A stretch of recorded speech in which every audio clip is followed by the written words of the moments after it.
Today's video blog is an excerpt from my new book, Your Multi-Million-Dollar Exit, The Entrepreneur's Business Succession Planner, due out in early 2023. So I hope you enjoy this excerpt and stay tuned for the book.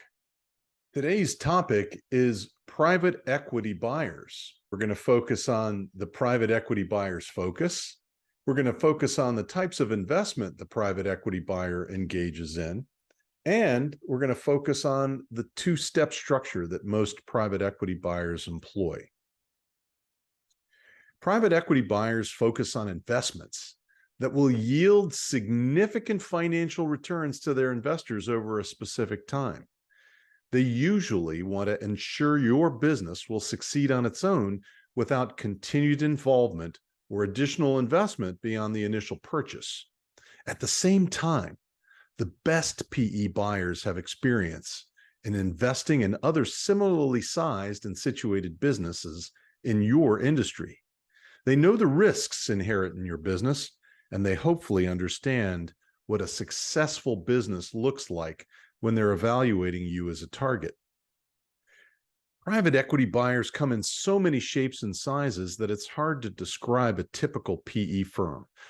Trillions of dollars have been invested in private equity funds, and the trend continues to increase, even as the stock market returns ebb and flow. As investment dollars come in, the PE firm has to deploy these dollars to acquire portfolio companies or build platforms within an industry to achieve their investment strategies, which may be myriad and diverse. Undoubtedly, if you are a rocket ship of a business, there's an investment strategy and a PE investor out there for your business if it's growing and has the right components. Even with increased volatility in the public markets, PE investments have expanded dramatically into the 21st century. Some PE buyers are focused on your customer list, contracts, or technologies that may yield additional synergies with other portfolio companies they manage. In that case, the PE buyer may be less interested in retaining your workforce and more interested in capitalizing on expanding product and service offerings to the customer base of their portfolio companies. In other cases, PE investors will insert their own managers and board members to run the target's business. Even if you've been successful in running and growing your business over time, the private equity firm may think that they can do better. There seems to be a bias among some private equity managers as to how to properly run a business they acquire. If they're successful in taking portfolio companies to the next level, they may know what they're talking about. However, if they're getting into a new industry or purchasing your company as the cornerstone of a new platform into which they will combine other similar companies, their focus on your assets and lack of focus on your people may not yield the best results. PE deals often involve a two-step process. In the first step, the PE firm acquires between 20 to 90% of your company. You're expected to roll over some of your purchase price into equity of the acquiring company. The structures of these transactions can be very complex, but the outcome generally is the same.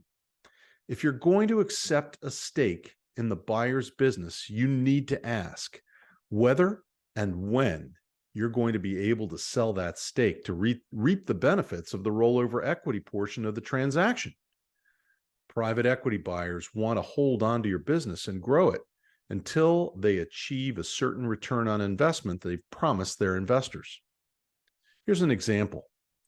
Recently, Jack sold his business to a PE firm, and less than a year later, the PE firm found a buyer for the business, along with several other similarly situated businesses, that allowed Jack to quadruple his investment in the rollover equity he received in the original deal.